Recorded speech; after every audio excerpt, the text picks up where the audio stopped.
નમસ્કાર દોસ્તો, world in box academy પર આપનું હાર્દિક સ્વાગત છે। કરંટ અફેર્સની આપણી રેગ્યુલર લેક્ચર શ્રેણીમાં આજે લેક્ચર નંબર 84 પર પહોંચ્યા છે અને આજના લેક્ચરમાં આઈએમપી કહી શકાય અને ચર્ચાની દ્રષ્ટિએ ખૂબ ટૂંકા કહી શકાય એવા 6 મુદ્દાઓ ધ્યાને રાખવા છે। સૌથી પહેલો મુદ્દો આપણે ધ્યાને રાખીએ દોસ્તો, તાજેતરમાં જ કેન્દ્ર સરકાર દ્વારા દ્રવ્ય નામના પોર્ટલની શરૂઆત કરવામાં આવી છે। સામાન્ય રીતે કહું તો દ્રવ્ય નામના પોર્ટલનું ઉદ્ઘાટન કરવામાં આવ્યું છે અથવા તો તેને લોન્ચ કરવામાં આવ્યું છે, શરૂ કરવામાં આવ્યું છે।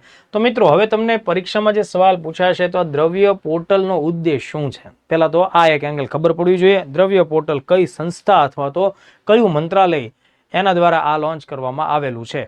તો મિત્રો, દ્રવ્ય આ નામ જોતા જ આપણને કંઈક એવી વસ્તુનો ખ્યાલ આવે કે કોઈ ચોક્કસ પ્રકારના મટીરિયલ સાથે, કોઈ પદાર્થ સાથે, કોઈ દ્રવ્ય સાથે તેનો સંબંધ હશે।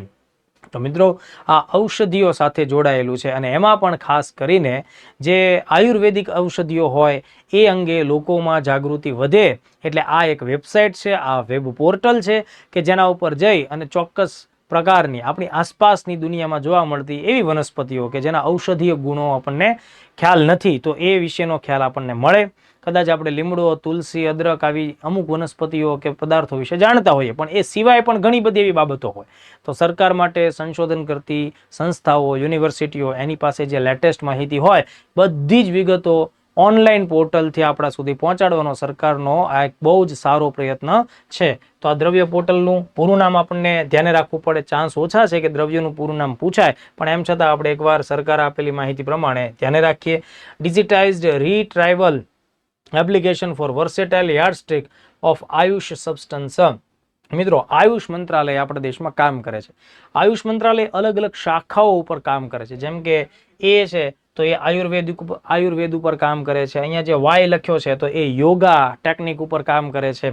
પછી અહીંયા જે યુ લખેલું છે તો યુનાની જે સિસ્ટમ હોય છે જેનાથી સ્વાસ્થ્ય વિશેની કેર લેવાતી હોય તો યુનાની સિસ્ટમ। એસ ઉપરથી સિદ્ધ સિસ્ટમ, સિદ્ધ કરીને પણ જે તિબેટિયન નેપાળી વિસ્તારોમાં પણ ખૂબ સારી એની પ્રેક્ટિસ થતી હોય, અને એચ એટલે હોમિયોપેથી થાય। તો એમ આ આયુષ જે અલગ અલગ 5 બ્રાન્ચ ઉપર કામ કરતું મંત્રાલય છે તેનું જ આ પોર્ટલ તાજેતરમાં લોન્ચ કરવામાં આવેલું છે। અત્યારના ધોરણે જેનો ફર્સ્ટ ફેઝ લોન્ચ થયો છે જેમાં 100 જેટલી ઔષધીય ઘટકો અથવા તો પદાર્થો વિશેની વિસ્તૃત માહિતી લોકો સુધી પહોંચાડવાનો પ્રયત્ન થયો છે। તો તમે એમ પણ કહી શકો છો કે આ આખી જે સરકારની પહેલ છે એ જન સ્વાસ્થ્ય સાથે સંકળાયેલી કે જોડાયેલી છે। એ ઉપરાંત નાગરિકો પોતાની આસપાસની વનસ્પતિમાંથી જ જો સારી દવાઓ કે વગેરે પ્રાપ્ત કરતા હોય તો એ લોકોનો મેડિકલ કોસ્ટ ઘટશે, એલોપેથી દવાઓ ઉપરની એની નિર્ભરતા અમુક અંશે ઓછી થઈ શકે। આ ઉપરાંત તમે આને મેક ઇન ઇન્ડિયા, બરાબર, ભારતના પોતાના જે કલ્ચર છે એ મુદ્દાઓને પણ જોડી શકો છો। તો આ આટલા ફેક્ટ્સ યાદ રાખવા પડશે। અહીંયા જે સંસ્થાનું નામ લખેલું છે એ આ પોર્ટલનું સમગ્રપણે કામગીરી કરવાની છે। Central council four research in Ayurvedic sciences એના દ્વારા જ આ પોર્ટલ લોન્ચ કરવામાં આવેલું છે। તો આ જે સેન્ટર છે એ કયા મંત્રાલય હેઠળ કામ કરે છે? આયુષ મંત્રાલય હેઠળ કામ કરે છે। તો આ ડિજિટલ પોર્ટલ વિશેનો ક્વેશ્ચન આવશે તો આટલી ચર્ચાઓના આધારે તમે આરામથી એને સોલ્વ કરી શકશો। મતલબ જો હું તમને બીજી પણ એક વાત કહી દઉં કે આ આખી જે બાબત પ્રિલિમ્સમાં તમે ચર્ચામાં લીધી, આ મેઇન્સમાં પણ કામ લાગે છે કે ભાઈ જન ઉપયોગી કાર્યોમાં આઈસીટી, ઇન્ફોર્મેશન કોમ્યુનિકેશન ટેકનોલોજીની ભૂમિકા, એમાં પણ આપણે આ મુદ્દાને જોડી શકીએ। એગ્રી ઇનિક્સ કરીને એક નવો પ્રોગ્રામ તાજેતરમાં કેન્દ્ર સરકારે ઓક્ટોબર 2025માં લોન્ચ કરેલો છે। કેન્દ્ર સરકાર વતી પર્યાવરણના ક્ષેત્રમાં અને કૃષિના ક્ષેત્રમાં અતિ આધુનિક આઈટી ટેકનોલોજી અને અતિ આધુનિક આઈટી એટલે ઇન્ફોર્મેશન ટેકનોલોજીની જે વિવિધ સેવાઓ એટલે કે સર્વિસ છે તેનો આપણે જો વ્યવસ્થિત લાભ ઉઠાવીએ અથવા તો સમયની માંગ પ્રમાણે નવી નવી આઈટી આધારિત ટેકનોલોજીનો જો વિકાસ કરીએ અને એનું અમલીકરણ કરીએ તો વધુ સારા બેટર રિઝલ્ટ્સ કૃષિના ક્ષેત્રમાં આપણને મળી શકે છે। જ્યારે આપણે વાત કૃષિની કરતા હોય તો એમાં પશુપાલન, દૂધ ઉત્પાદન એવી બધી જ બાબતોનો આપણે સમાવેશ કરી શકીએ। એવી જ રીતે એન્વાયરમેન્ટના જે કંઈ પ્રોબ્લેમ્સ, જે પ્રદૂષણો, પડકારો છે એને સોલ્વ કરવા માટે પણ આપણે આઈટી આધારિત સેવાઓનો ઉપયોગ કરી શકીએ। એટલા માટે થઈને એગ્રી ઇનિક્સ કરીને એક પ્રોજેક્ટ, એક પ્રોગ્રામ સરકારે અત્યારના ધોરણે લોન્ચ કરેલો છે।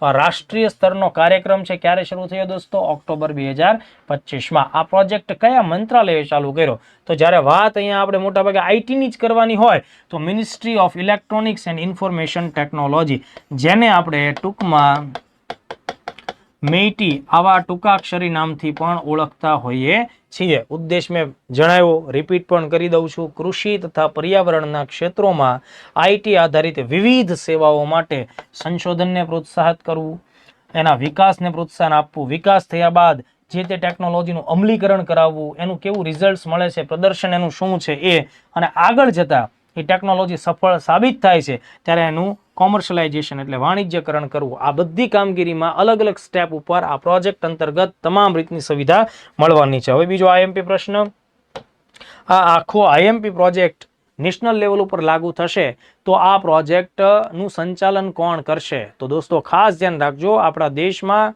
Ministry of electronics and information technology MeitY હેઠળ કામ કરતી બહુ જ મહત્વની સંસ્થા છે જેનું નામ સીડેક છે. ઓકે, આ સીડેકનું પૂરું નામ ઘણી બધી વખત પરીક્ષામાં પૂછાય છે.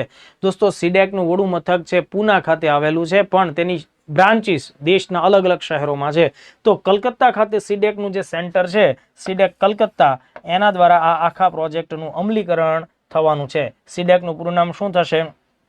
Centre for development of advanced computing. એટલે અહીંયા કોમ્પ્યુટિંગ શબ્દ છે, કોમ્પ્યુટર નથી, એ વાત ધ્યાને રાખવી. અને આ એડવાન્સ્ડ લખેલું છે, તો પૂરા નામમાં થોડી ઘણી બાબતોમાં ધ્યાન રાખવું બહુ જરૂરી છે. મિત્રો, આ એ સીડેક છે જે 1988ના વર્ષમાં સ્થાપિત થયું અને વિજય પાંડુરંગ ભાટકર, એટલે એ નામ લખું છું, વિજય પાંડુરંગ ભાટકર, એમના માર્ગદર્શન હેઠળ આ સંસ્થા 1988માં સ્થપાણી. આ સંસ્થાએ ભારતને સ્વદેશી રીતે આત્મનિર્ભર રીતે સુપર કોમ્પ્યુટર્સ ટેકનોલોજી પ્રદાન કરેલી છે. તો આ જે સુપર કોમ્પ્યુટર્સ ભારતમાં જાતે પોતે વિકસિત અહીંયા ફેબ્રિકેટ અને તૈયાર થવાનું શરૂ થયું, એ કામ કોણ કરે છે? સીડેક નામની સંસ્થા. એટલા માટે આ સંસ્થા જે છે દોસ્તો, એના જે સ્થાપક વિજય ભાટકર, એને આપણે ભારતમાં સુપર કોમ્પ્યુટરના જનક કહીએ છીએ. અને ભારતનું સૌથી પહેલું જે સુપર કોમ્પ્યુટર છે દોસ્તો, એ પરમ 8000 છે, બરાબર, જેનો વિકાસ કોણ કરે છે? સીડેક નામની સંસ્થા. તો 1991માં ભારતને પોતાનું પહેલું આત્મનિર્ભર રીતે, મતલબ કે ભારતની અંદર તૈયાર થયેલું એવું પહેલું સુપર કોમ્પ્યુટર મળેલું છે. તો આટલા ફેક્ટ્સ આપણે ખાસ ધ્યાને રાખવાના થાય છે. નેક્સ્ટ આગળ જોઈએ, M120 આ એક મિસાઇલનું નામ છે. ભારત સાથે તેનો કોઈ સંબંધ નથી, પણ ભારતનું પાડોશી દેશ પાકિસ્તાન તાજેતરના સમયની અંદર એવી સ્થિતિઓ સર્જાયેલી છે કે પાકિસ્તાન આ M120 નામની મિસાઇલ અમેરિકા પાસેથી પ્રાપ્ત કરશે. ઓકે, એટલે આ બાબતને ધ્યાનમાં રાખીને અહીંયાથી સવાલ આવી શકે કે ભાઈ આ M120 છે એ કોણે વિકસાવી છે? અમેરિકા. એટલે આ તમારી પરીક્ષા માટે થઈને દોસ્તો મોસ્ટ આઈએમપી મુદ્દો થાય. એમાં કાંઈ યાદ રાખવા જેવું બીજું છે નહીં. જો આ ભારતની મિસાઇલ હોત અથવા ભારત પોતાની સેનામાં એનો સમાવેશ કરવાનું હોત તો આપણે તેની રેન્જ ને ફ્યુઅલનો પ્રકાર ને એની વિવિધ લાક્ષણિકતાઓને એવું બધું ધ્યાને રાખીએ, પણ અહીંયા એવી કોઈ વાત નથી. પણ બેઝિક ચર્ચા છે આપણે ધ્યાને રાખવી પડે. યુએસએ દ્વારા વિકસિત મિસાઇલ છે. આ કેવી મિસાઇલ છે? તો કે ભાઈ હવાથી હવામાં એટેક કરે, પ્રહાર કરે એવી મિસાઇલ છે. એર ટુ એર મિસાઇલ થાય. તો હવે આનું જે ડેફિનેશન છે તમારે કેમ યાદ રાખવાની? તો કે ભાઈ આ એક પ્રકારે advanced medium range air two air missile છે. એટલે કે લડાકુ વિમાનો દ્વારા પોતાની સાથે આ મિસાઇલને કેરી ઓન કરીને હવામાં ઉપર ઘણી બધી ઊંચાઈ સુધી લઈ જવામાં આવે. અને એ એરક્રાફ્ટ દ્વારા હવાઈ લડાઈઓમાં હવાથી હવામાં, મતલબ એક એરક્રાફ્ટ વડે બીજા એરક્રાફ્ટ કે અન્ય સાધનોને તોડી પાડવા માટે, હવામાં જ હુમલો કરવા માટે આ પ્રકારની મિસાઇલનો ઉપયોગ થશે. બિયોન્ડ વિઝ્યુઅલ રેન્જ ટેકનોલોજી ધરાવે છે. બિયોન્ડ વિઝ્યુઅલ રેન્જનો મતલબ એ થશે કે લડાકુ એરક્રાફ્ટનો પાયલટ જે વિસ્તારને પોતાની સગી આંખોથી જોઈ નહીં શકે એટલા દૂરના વિસ્તાર ઉપર પણ આ મિસાઇલ વડે સફળ હુમલો થાય. એટલે એની ટેકનિકલ ડેફિનેશન છે કે ભાઈ 20 નોટિકલ માઇલ કરતા જે મિસાઇલ હવાથી હવામાં વધારે દૂરના અંતર ઉપર એટેક કરે, 20 નોટિકલ માઇલ એટલે આશરે 37 કિલોમીટર, તો તેના માટે આપણે આ શબ્દ BVR વાપરતા હોય. ફાયર ફરગોટ સોલિડ ફ્યુઅલ ઉપર આધારિત છે. તો કયો દેશ મેળવવાનો છે? પાકિસ્તાન. બરાબર, કોની પાસેથી? અમેરિકા પાસેથી. તો આપણે એવી બેઝિક 2-4 મુદ્દાઓની વાતો ધ્યાને રાખવી પડે. મિત્રો, આગળ આપણે સક્ષમ પ્રણાલી વિશે થોડી ચર્ચા કરીએ. તાજેતરમાં આ પ્રણાલી ચર્ચામાં છે. આ એક એન્ટી ડ્રોન સિસ્ટમ છે આખી. મતલબ કે દુશ્મન વડે અત્યારે જે રીતે લડાઈઓમાં ડ્રોનનો ઉપયોગ ખૂબ વધી રહ્યો છે, માણસો સાથેની લડાઈમાં મશીનનું પ્રભુત્વ વધી રહ્યું છે. લડાઈનું આખું જે પરિમાણ છે એ બદલાઈ ગયું છે. તો ડ્રોન ટેકનોલોજીનો ઉપયોગ અત્યારેના ધોરણે તમામ પ્રકારના દેશો કરી રહ્યા છે. તો જો ભારત ઉપર પણ કોઈ પણ સ્થાનો ઉપરથી ડ્રોન સિસ્ટમ વડે જો હુમલો કરવામાં આવે તો આવા હુમલાને નિરર્થક બનાવવા માટે અને તેનો વહેલી તકે ઝડપભેર નાશ કરવા માટે ભારતે એક સિસ્ટમ વિકસાવી. જોકે ઓલરેડી આપણી પાસે એન્ટી ડ્રોન સિસ્ટમમાં ઘણી બધી ટેકનોલોજી તો છે જ, પણ આ એકદમ નવી ટેકનોલોજી છે. એટલે એ જે એન્ટી ડ્રોન સિસ્ટમ છે એનું નામ શું છે? સક્ષમ. ઇન્ડિયન આર્મીમાં તેનો તાજેતરમાં સમાવેશ કરવામાં આવ્યો. સ્વદેશી રીતે આ ટેકનોલોજીનો વિકાસ કરવામાં આવેલો છે. પણ ખાસ ધ્યાન રાખવું દરેક મિત્રોએ, મોટાભાગે આપણે જ્યારે ડિફેન્સ ટેકનોલોજીની વાત કરતા હોઈએ ત્યારે તે ટેકનોલોજીની વિકાસ કરતા સંસ્થા તરીકે મુખ્યત્વે હંમેશા આપણને DRDO જ ધ્યાને આવે.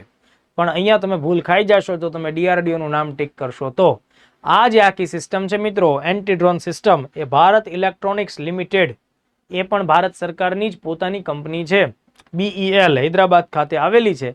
તેના દ્વારા આ સંસ્થાનો અથવા તો આ સિસ્ટમનો વિકાસ કરવામાં આવેલો છે.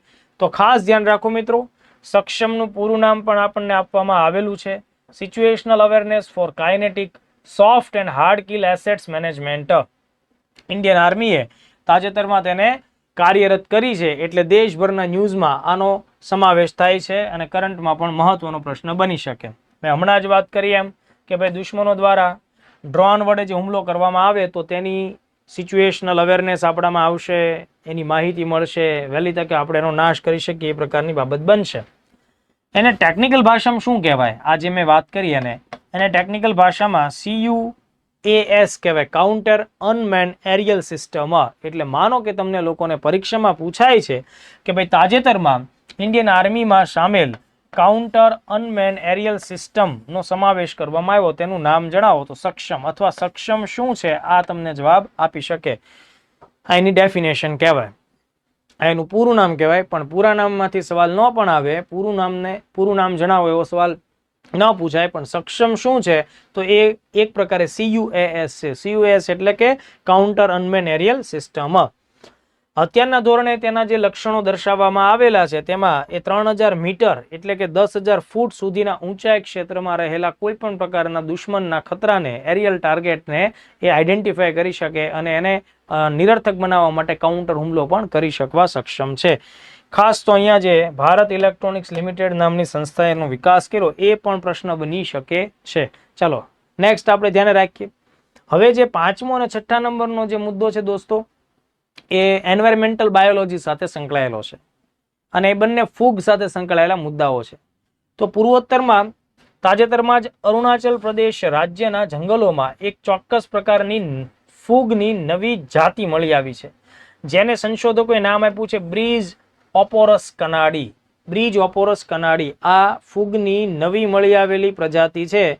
જો દોસ્તો અહીંયા આપણને એની તસવીર જોવા મળે છે. આ પ્રકારની ખૂબ જ વિશાળ કદ ધરાવતી એ ફૂગ છે અને એકદમ મજબૂત છે, સક્ષમ છે, એ વજન સારું એવું ઊંચકી શકે છે. આની ઉપર કદાચ એક માણસ ઊભો રહી જાય તો પણ આ તૂટતી નથી. હવે ફૂગનું કામ શું છે દોસ્તો? કોઈ પણ સજીવ પદાર્થ જ્યારે ખરાબ થાય છે, બગડે છે, ત્યારે તેનું કુદરતી વિઘટનની પ્રોસેસ આખી સંપન્ન કરવી. એટલે એક પ્રકારે પર્યાવરણમાંથી આ પ્રકારનો જે કચરો હોય એને સાફ કરવો. વિઘટનનું કામ એ ફૂગ દ્વારા થતું હોય છે. તો જંગલોમાં જે મૃતપ્રાય થયેલી વનસ્પતિ અને વૃક્ષો છે, ખાસ કરીને ફીન અથવા ફીરના જે વૃક્ષો છે, તો આ ફીરના વૃક્ષોનું વિઘટન કરવાનું કામ અત્યારના ધોરણે આ બ્રીજ ઓપોરસ કનાડી નામની ફૂગ કરી રહી છે. પર્યાવરણ માટે તેનું હોવું એ સારા સંકેત છે. બીજું કે એ બિનઝેરી છે, બરાબર? તે બિનઝેરી છે એટલે એની કોઈ હાનિકારક કે ઝેરી અસરો સામે આવેલી નથી. તો આવા પ્રકારના પ્રશ્નો આપણને આપી શકાય. તો તેનું મુખ્ય કાર્ય મૃતપ્રાય વૃક્ષોનું જૈવિક વિઘટન, મતલબ કે એના મૂળ તત્વો જુદા પાડવા અને પર્યાવરણ, પ્રકૃતિ કે વાતાવરણને ફરીથી પરત આપવા. તો રોગજનક ફૂગ નથી એટલે આ કોઈ બીમારી નથી, તમે ખાસ એને ધ્યાને રાખજો. એવી જ રીતે જેમ અરુણાચલ પ્રદેશમાંથી આપણને આ પ્રકારની ફૂગ મળી છે, તો સંશોધકોને કેરળના જંગલોમાંથી પેરામાયરોથેસિયમ સ્ટ્રાઇચની નામની એક નવી પ્રકારની ફૂગની પ્રજાતિ હાથ લાગી છે, બરાબર? તો એ ક્યાં મળી છે? કેરળ. પહેલી અરુણાચલ પ્રદેશમાં. અહીંયા જે આપણે વાત કરી રહ્યા છીએ એ કેરળમાંથી મળી આવેલી છે. આ બધી ફર્સ્ટ ટાઈમ શોધાયેલી ફૂગ છે દોસ્તો. એટલે વનસ્પતિ શાસ્ત્રના લોકો સતતપણે જે સંશોધન કરતા હોય તે એને આવી બધી વસ્તુ મળી. હવે આ ફૂગ છે દોસ્તો એ હાનિકારક છે. આ ફૂગ ઝેરી છે અને અગત્યના જે એક પ્રકાર આયુર્વેદિક ઉપયોગમાં લઈ શકાય એવી વનસ્પતિઓને ટાર્ગેટ કરે છે અને તેને તોડી કાઢે છે, એને બગાડે છે, બરાબર. તેમાં વિવિધ પ્રકારની બીમારીઓને સડો દાખલ કરે છે. તો ખાસ ધ્યાન રાખજો, આ ફાઇટોપેથોજેનિક ફંગસ કહેવાય. ફંગસ એટલે ફૂગ, બરાબર. ફાઇટો એટલે વનસ્પતિ, પેથોજેનિક એટલે રોગકારક. એટલે પહેલી બિનરોગી અથવા તો બિન ઝેરી હતી, આ ઝેરી છે. ઇન શોર્ટ કે આ રોગકારક છે. એટલે આ બાબત તમારે ખાસ ધ્યાન રાખજો. ઔષધીય વનસ્પતિ સ્ટ્રાઇકોનસ દાલચેલી છે તો તેને શિકાર બનાવે છે. તો આ પ્રકારના મુદ્દાઓ તમારે ધ્યાન રાખવા. આ બાયોલોજી એન્વાયરમેન્ટલ સાયન્સ સાથે સંકળાયેલા મુદ્દાઓ છે. તો આઈ થિંક કે આજના લેક્ચરના જે 6 મુખ્ય ટોપિક આપણે ચર્ચામાં લીધા એ અલગ અલગ ક્ષેત્ર સાથે સંકળાયેલા છે. કરંટ અફેર્સને તૈયાર કરવા માટે દોસ્તો તમારે એક જ ગુણ કેળવવાનો છે, એ છે નિયમિતતા. દરરોજ રેગ્યુલરલી કરંટ અફેર્સના નાના નાના મુદ્દાઓ તમે ભણો, જેથી કરીને પરીક્ષા જ્યારે નજીક આવે ત્યારે તમારે વધારે કલાકો આની પાછળ આપવાની જરૂર નથી, કારણ કે એ સમયે તમને એટલું બધું યાદ પણ નહીં રહે. એક સાથે 15 કલાકનો વિડીયો જોવાથી કે કરંટ અફેર્સ તૈયાર નથી થઈ જતું. એ એક મનને બહેલાવાની વાત છે કે ભાઈ ચલો આપણે એટલું કર્યું, પણ એનાથી એ કામ પૂરું થતું નથી. રોજ થોડુંક કામ કરો, રોજ 15-20 મિનિટ 25 મિનિટનો સમય કાઢો, પરીક્ષાના સમયે એકદમ ફ્રી રહીને રિવિઝન કરો. Thank you.